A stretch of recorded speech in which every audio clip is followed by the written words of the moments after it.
today on 15 on 15. Prime Minister Ayman meets with delegates from the After School Alliance in hopes of implementing an extracurricular program in Aruba. Plus, find out what are the most popular items hotel guests take from their rooms. Also, we'll tell you why it is so important for the youths in Aruba to be enrolled in an after-school program.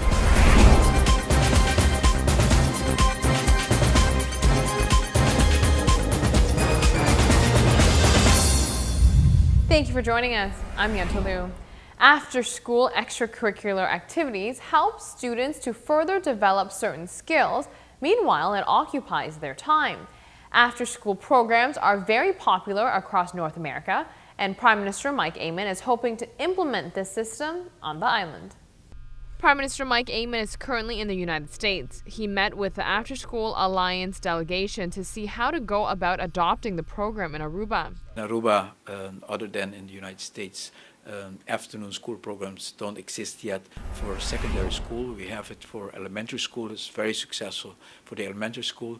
However, we live in a society where 9,000 kids leave schools in the afternoon, and for many of these kids, not always there is a sound ambience in which they can work on their homework, also get guidance in sports, arts, and culture, and many of the subjects that are so important for the formation of our youth into good citizens of our community and of their families. The Prime Minister is working together with the Ministry of Education to get an after-school program for secondary students up and running. The exchange of information that we had with Alliance on how successful these programs are in creating a positive ambience for the school children to not be on the street and doing sports or doing something that also develops their skills is so impressive that we are more convinced now that this is the right choice we are making for Aruba to also introduce the afternoon school program for our secondary school. It is crucial to work with After School Alliance in order to properly launch this concept that is new to the island. We're extremely proud of the first phase. We have a group working tirelessly already on the pilot that we have introduced in Aruba. We're working with Dia, which is the afternoon school program for elementary school kids, and with their experience we're going to bring it now to the afternoon school program for our secondary school children. Later on in the show, we will hear from policymakers of After School Alliance elaborating on how necessary it is for students to enroll in extracurricular activities. Moving forward, the Healthcare Conference Aruba brought out an expert within the medical field who specialized in working with the Caribbean. She illustrates for us specific issues small island nations deal with.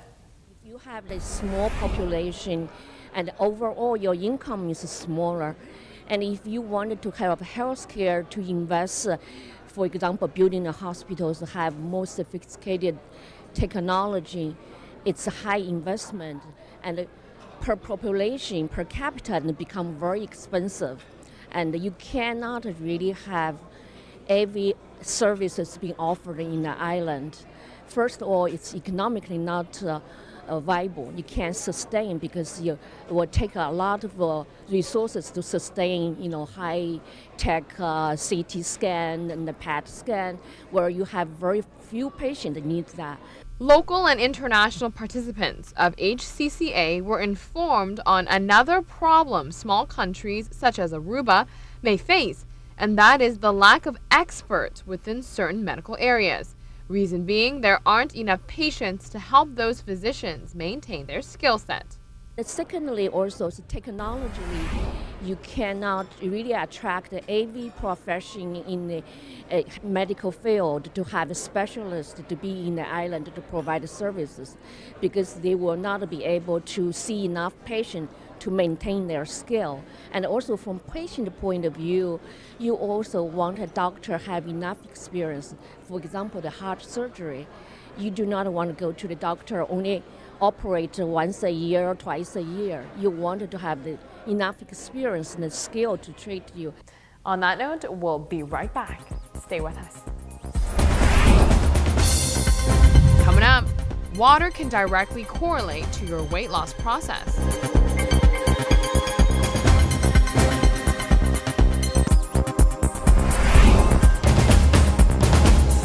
Thanks for staying tuned. You are watching 15 on 15.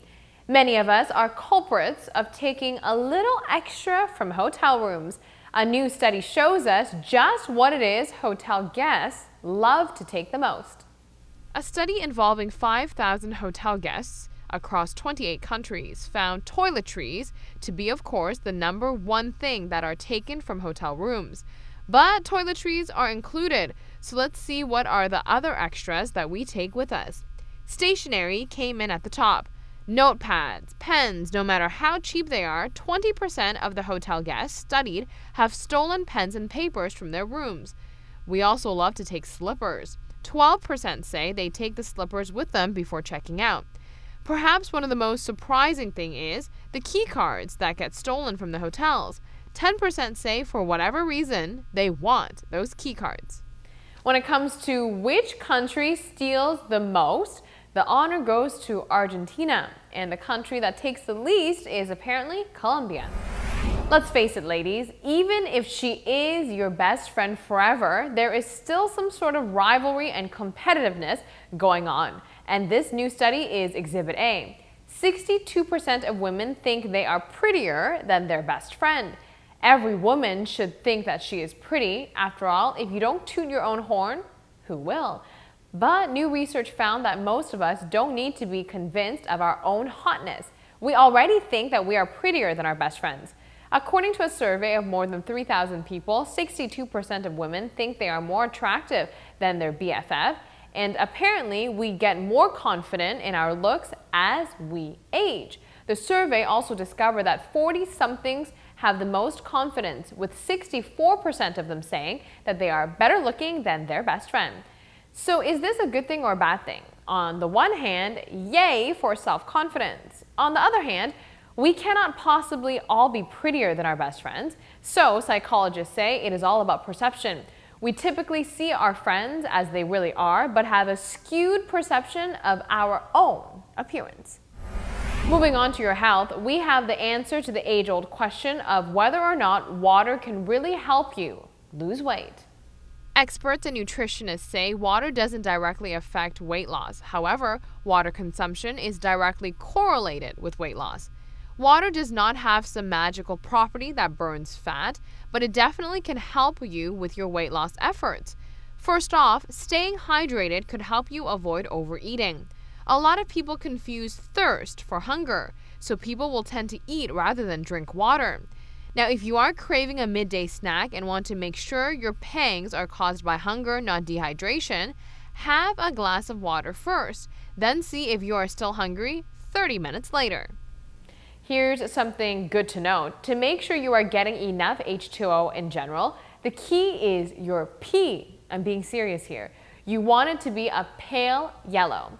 And all in all, water is just a great accessory for weight loss. Drinking enough water and staying properly hydrated is part of a healthy weight loss system and healthy weight in general. Let's take a really quick break. Here's what's coming up next for you.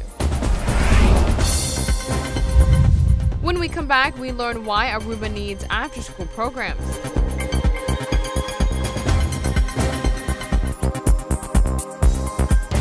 After School Alliance is an organization within the United States.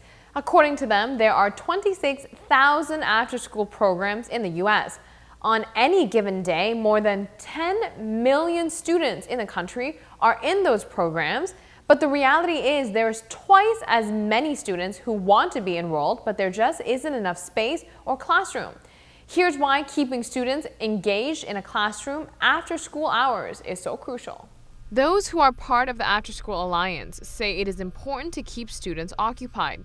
It is worthwhile for the youths themselves, the parents, and communities. So today we met, our team met with the Prime Minister of Aruba, and we're really impressed. I think what Aruba is trying to do in providing after-school opportunities for older youth it's tremendous. It's necessary. We find that in America, when we have quality after-school programs, kids are much less likely to get in trouble, much less likely to do things that they ought not be doing, and much more likely to be getting skills that are going to help them succeed. So I think that coming up with a plan to really serve all of the older youth in Aruba is it's a model for the world, and I wish you the best of success. I think we discussed some really terrific ideas of how to engage youth, make this a really worthwhile thing for them to do during their times, and also at the same time to really be a lifeline for working parents and communities. A partnership may be formed between Aruba and the After School Alliance, since Prime Minister Amen is working on a similar system to be implemented within the island's school system. There are many different programs the students can choose from. So there's so many different types of programs. One of the things we were talking about is particularly with older youth, programs where they make a difference in the community, where they seek out some of the problems and come up with solutions, programs where there's job training and skill development, programs where there are things that kids want to do.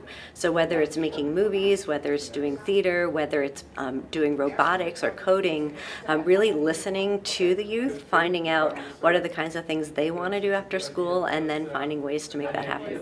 Prime Minister Amen is on the same page as the members of After School Alliance. I think the plans in Aruba are off to a really solid start for after-school programs.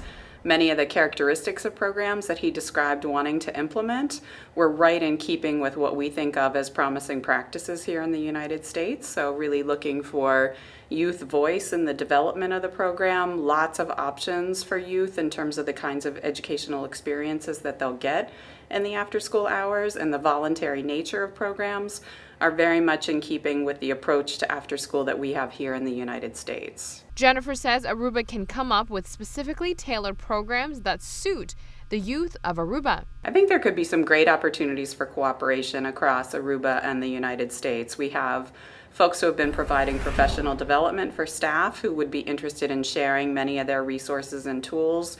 We have approaches to evaluating after-school programs that could definitely be adopted and be useful in Aruba as well, and just lots of great examples of how to really engage students in learning opportunities outside of the traditional day that I think Aruba could really take advantage of and then customize and alter to be really relevant for Aruba.